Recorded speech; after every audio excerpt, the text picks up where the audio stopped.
Niining kainit sa panahon karon, subling nagpahinumdum ang Bureau of Fire Protection ngadto sa katawhan nga magbinentayon ilabi na sa mga gadget ug mga appliances nga nakasaksak sa outlet sa kuryente nga sa dili pa mulakaw pag-ibton daan aron malikayan ang sunog. Sa 5 ka balay nga nasunog nga natala sa Bureau of Fire Protection ning Dakbayan, pulos linya sa kuryente ang hinungdan. Kini mao'y migawas base sa gihimong investigasyon sa buwatan sa Bureau of Fire Protection. Ang balay nga musubra sa 20 ka tuig ang gidugayon gikan sa pagkatukod niini, kinahanglan na siya nga ipatsik ang linya sa kuryente kay posible nga aduna na kini panit sa mga wirings niini o kinahanglan gayud nga ipatsik sa mga otorisadong elektrisyan kay tungod sa gidugayon midaghan na usab ang mga appliances kay basin mag-overload na hinuon o ang paglikay sa mga substandard nga mga gamit. Advice ko na mo is kana yung mag-charge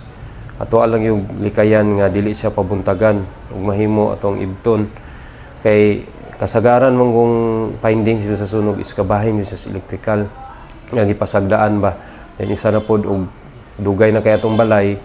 labi na mulapas og 20 years and above dapat ato ni pa-check up atong wiring kay isa naman guna siya nga samot na nga nay presence sa ilaga na posibilidad nga gikit-kit na dito sa ibabaw sa kisame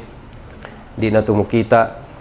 so mas maayo nga papacheck up na to. Si SF Otto Pangstrel Tapa sa Bureau of Fire Protection ug kung ugaling dili gayud malikayan nga makagamit og mga substandard bantayan lang kini og dili pasubraan og gamit.